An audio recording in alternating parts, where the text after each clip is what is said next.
Hi friends, இன்னைக்கு நம்ம வீடியோல 15 நிமிஷத்துல ஆவியில வேக வைக்கிற கேக் எப்படி செய்யறதுன்னு பார்க்கலாமா?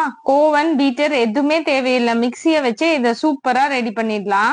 இப்போ மிக்சி ஜார்ல 1 கப் ரவை சேர்த்துக்கோங்க. நான் 250 ml கப்ல 1 கப் எடுத்திருக்கேன். அதுக்கு 1/2 கப் சர்க்கரை சேர்த்துக்கோங்க.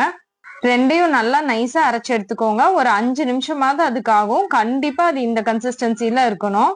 மீடியம் சைஸ் முட்டையா இருந்தா 2 முட்டை சேர்த்துக்கோங்க. சின்னதா இருந்தா 3 முட்டை சேர்த்துக்கலாம். அது கூட 1/2 டம்ளர் பால் சேர்த்துக்கலாம்.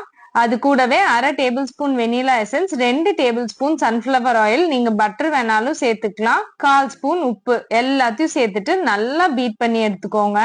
இப்ப அது கூட 1/4 டீஸ்பூன் பேக்கிங் சோடாவும் 1/2 டீஸ்பூன் வினிகரும் சேர்த்துட்டு நல்லா மிக்ஸ் பண்ணிட்டு அந்த மாவோட கலந்துக்கலாம்.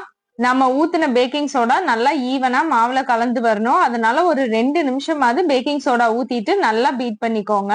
நான் இங்க கப்ல ஆல்ரெடி எண்ணெய் தேய்ச்சி வச்சிருக்கேன். அதுல 3/4 கப்புக்கு மட்டும் நம்ம மாவை ஊத்திக்கலாம்.